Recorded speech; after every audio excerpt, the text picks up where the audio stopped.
Hello सम्पूर्णमा नमस्कार। सर्वप्रथम त आजको यस कार्यक्रममा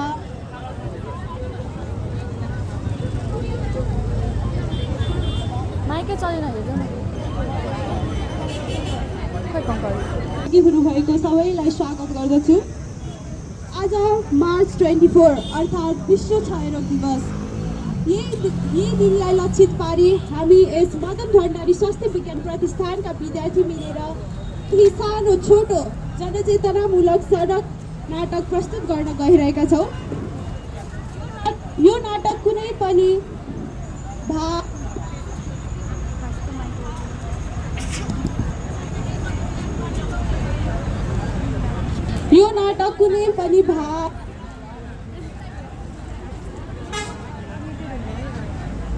भाव जात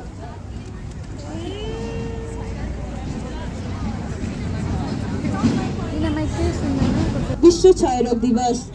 यही दिनलाई लक्षित पारी यस मदन भण्डारी स्वास्थ्य विज्ञान प्रतिष्ठानका विद्यार्थीले छोटो जनचेतनामूलक कार्यक्रम यहाँ सडक नाटक प्रस्तुत गर्न गइरहेका छौँ। यस नाटक कुनै पनि भाव जात जाति धर्म संस्कृतिलाई लक्षित पारी बनाइएको छैन र संयोग कुनै पात्र घटनाहरू हजुरहरूसँग मेल खान गएमा त्यो केवल संयोग मात्र रहनेछ। सुरुमा हामी यस सडक नाटक कार्यक्रमको परिचयतर्फ लाग्नेछौँ। हाम्रा सडक नाटक कार्यक्रमका पात्रहरूमा हुनुहुन्छ दिपु कुमार बराई। उहाँ बिरामीको भूमिका निर्वाह गर्न गइरहनु भएको छ, जसको नाम राम हुनेछ। त्यसै गरी गणेश औजी, उहाँ बिरामीको साथीको भूमिका निर्वाह गर्न गइरहनु भएको छ। त्यसै गरी राखी कुमारी बन्जियार, उहाँ स्वयंसेविकाको भूमिका निर्वाह गर्न गइरहनु भएको छ। त्यसै गरी कमल फडारे, उहाँ डाक्टरको भूमिका निर्वाह गर्न गइरहनु भएको छ। त्यसै गरी सुमन यादव, उहाँ ल्याब असिस्टेन्टको भूमिका निर्वाह गर्न गइरहनु भएको छ।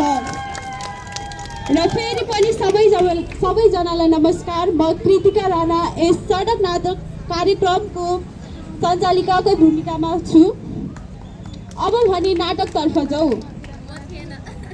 देउराली गाउँ नाम गरेको ठाउँमा एउटा राम नाम गरेको व्यक्ति बस्छन्।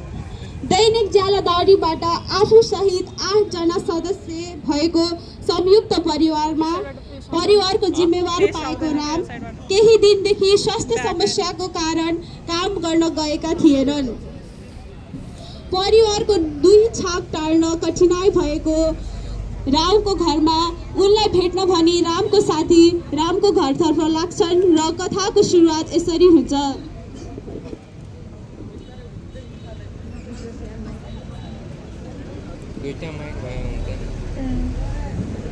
के छ राम?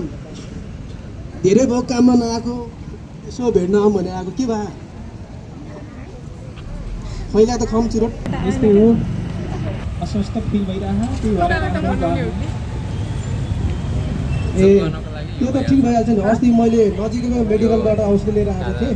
त्यो एउटा झोलमा ट्याब्लेट दिएको थियो, त्यो मैले खाने चिलिममा ठिक भयो कि त्यो मेरो घरमा बाँकी छ। त्यहाँ म तिमीलाई ल्याइदिन्छु ल। तिमी ठिक भयो भने म पनि ठिक हुन्छु है। त्यसो गरी आउनु न। हेलो छोरा, त्यहाँ मेरो बेडको सिट मुनि त्यो औषध छ, लिएर आइदेऊ त।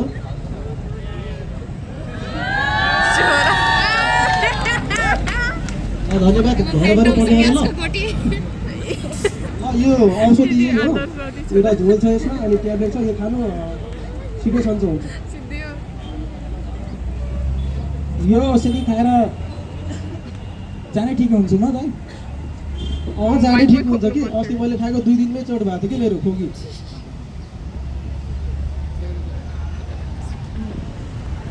यतिकैमा नियमित गाउँ घरबारको लागि भनेर स्वास्थ्य सेविका रामको घरतर्फ लाग्छ।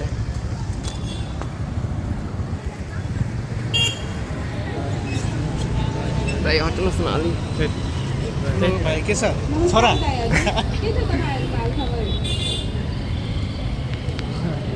ठिकै छ बहिनी। यहाँ काम बिराम भएको छ, त्यसले भेट्न आएको म। अनि केको मेडिसिन दिनुभएको छ नि त खोकी लाग्दो रहेछ त्यो मेरो घरमा बाँकी भएको औषधि दिएको मेरो ना दाइ तपाईँको केही लक्षण मिल्दैन तपाईँ त्यही अघि दिनुभएको त के भएको छ रामदाइ हजुरलाई बहिनी मलाई त 2 हप्तादेखि खोकी लाग्छ आदि पनि दुखिरहेछ पसिना पनि आउँछ ज्वरो पनि आउँछ राति राति यति गाह्रो भएको छ अनि साथीले चाहिँ औषधि लगाइदियो अब औषधि खाएर ठिक हुन्छ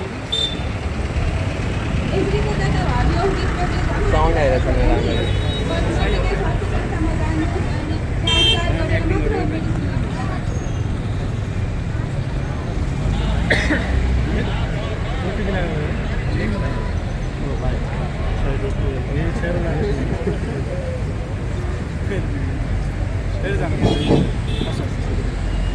अब के गर्नु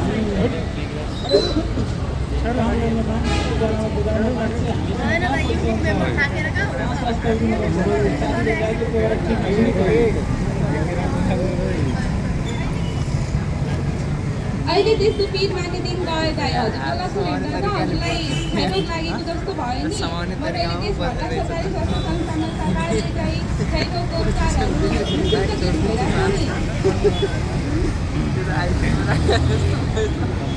ए हो र क्षयरोगको निःशुल्कमा रहेछ औषधि त्यसो भए हामी अब जानु पर्ला है तिमीसँग समय छ कि र भोलि खाना खाएर जानु है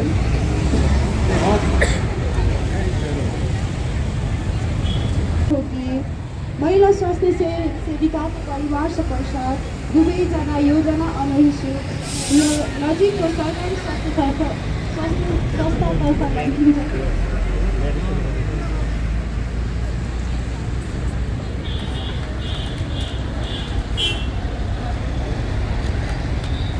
नमस्कार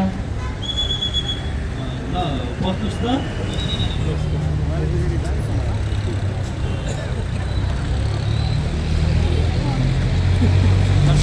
कसलाई के गरेर आउनुभएको नि हजुरहरू ए मेरो यो साथी रामलाई के औषधि खोकी ल्याएर छ मेरो घरमा औषधि पनि थियो यो औषधि पनि दिएको ठिक भएको थियो त्यो उहाँले हाम्रो नजिकको महिला स्वास्थ्य समितिका बहिनी हुनुहुन्थ्यो उहाँले चाहिँ नजिकको स्वास्थ्य संस्था जानुहोस् तपाईँलाई छेउको समस्या छ भनेर जानुहोस् स्वास्थ्य संस्थाले त्यो मास्क लगाउनुहोस्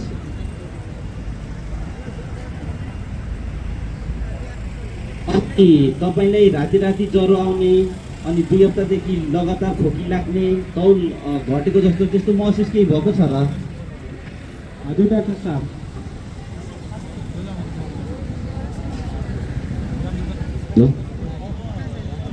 त्यो खकारको परीक्षण गरौँ हाम्रो कहाँ यो सरकारद्वारा निःशुल्क हुने गर्दछ र तपाईँको रगतको जाँच र छातीको एक्सरे पनि गर्नुपर्ने हुन्छ है त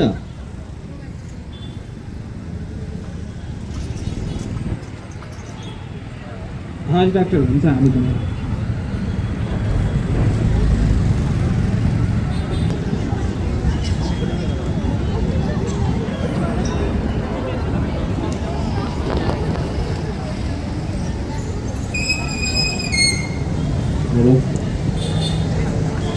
मैले चाहिँ हजुरको खोकार जाँच गरिसकेँ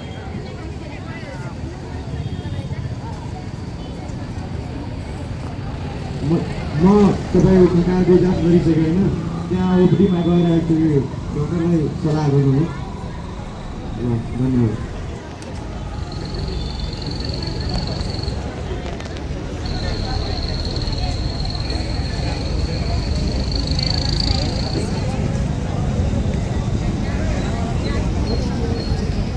तपाईँको यो खकारको रिपोर्ट पनि आइसकेको छ म एकछिन हजुरको छाती पनि चेक गर्छु के कस्तो छ है त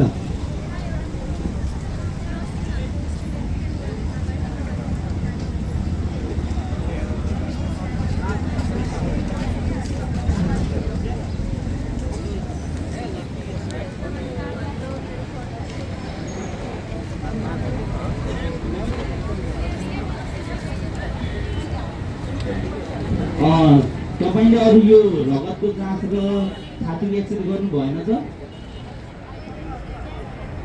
ए हामीसँग पैसा तिरेर डाक्टर साहब यो निःशुल्क हुँदैछ, हामीले समाधान मात्रै गर्नुहुन्छ। ल हुन्छ, ठिकै छ। तपाईँले यो निःशुल्क हुने जाँच थकाको जाँच गर्नुभएको छ। समस्या यो भित्रमा त तपाईँलाई त टिबी भएको पो देखियो त।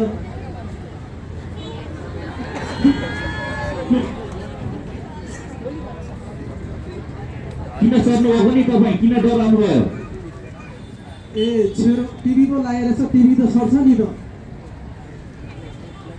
टिभी सर्छ भन्दैमा तपाईँ अहिले 81 यसरी नआत्तिनुहोस् है। टिभी भनेको त एउटा सरुवा रोग हो। हुन त एक व्यक्तिबाट अर्को व्यक्तिमा सर्छ। यो श्वास प्रश्वासमा लाग्ने रोग हो। शरीरको अन्य भागहरूमा पनि लाग्दछ र तपाईँलाई यो तपाईँको फोक्सोमा लागेको छ। तपाईँ अहिले आत्तिनु पर्दैन। तपाईँ अब हिँड्दाखेरि क्षयरोगको बिरामीसँग अलिक टाढा बस्ने, मास्कको प्रयोग गर्नुहोला। अनि तपाईँले चाहिँ भिडमा हिँड्दाखेरि अलि आफै पनि बच्नु होला र अरूलाई पनि बचाउने कोसिस गर्नुहोला। मास्क लगाएर हिँड्नुहोला। हाँसी गर्दा खोक्दा तपाईँ आफ्नो व्यक्तिगत रुमालको प्रयोग गर्नुहोला है त। अनि चुरोट पनि खानुहुँदो रहेछ। चुरोट रक्सी कतिको खानुहुन्छ र तपाईँ?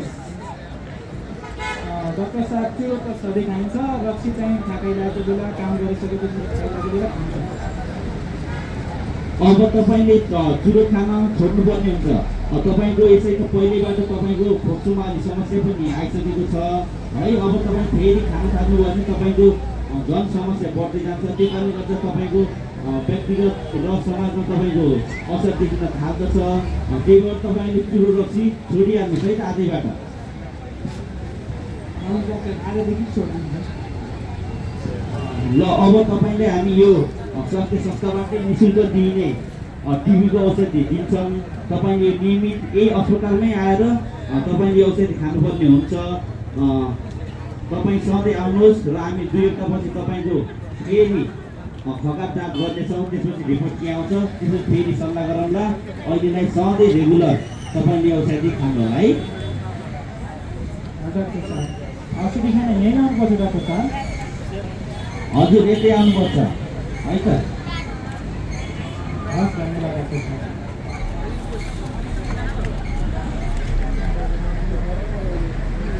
है डाक्टरले क्षयरोगको बारेमा सल्लाह सुझाव दिएकै जवाब लाग्छ। त्यसपछि स्वयंसेविका केही दिनपछि रातलाई भेट्न भने रातको घरतर्फ लाग्छ।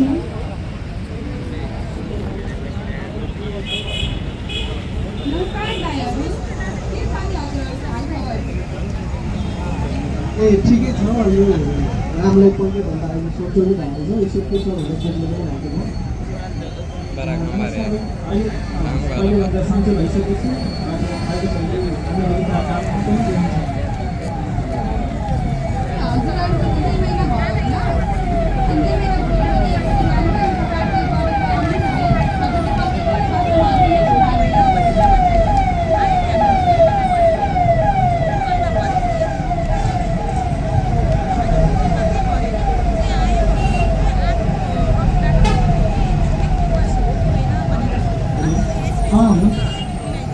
अस्पताल फेरि जान्छ।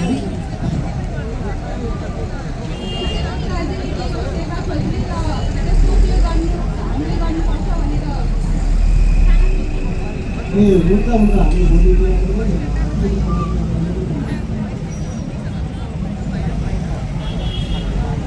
पिताको सल्लाह अनुसार फेरि पुनः उहाँहरू 2 घन्टापछि अस्पताल चेकअपको लागि जानुहुन्छ।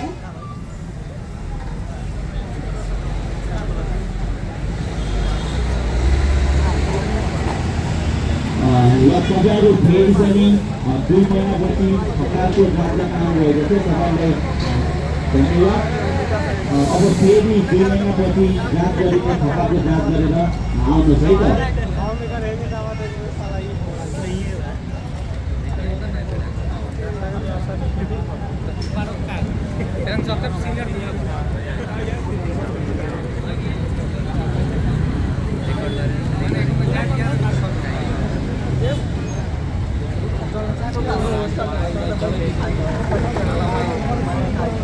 Thank you. अनि तपाईँले चुरोट खाना छोड्नु भयो त?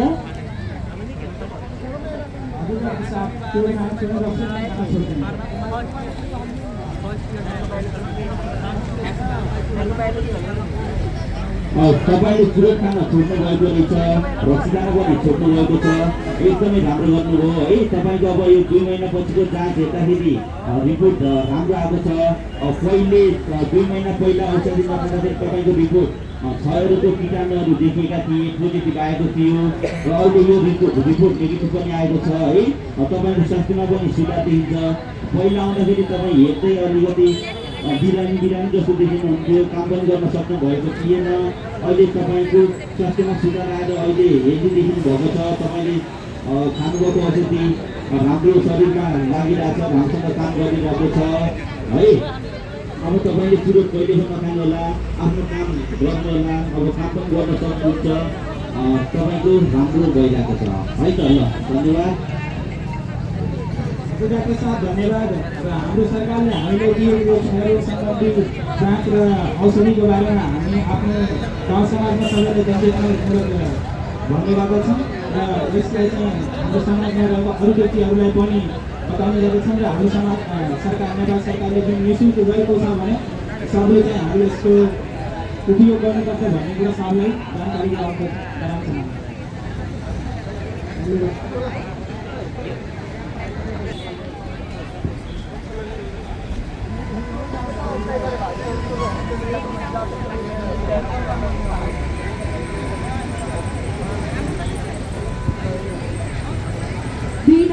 महिनाको जाँचको ककार परिसरपछि जाँच नेगेटिभ आउँछ र खुसी भएर त्यहाँबाट घरतर्फ लाग्छ।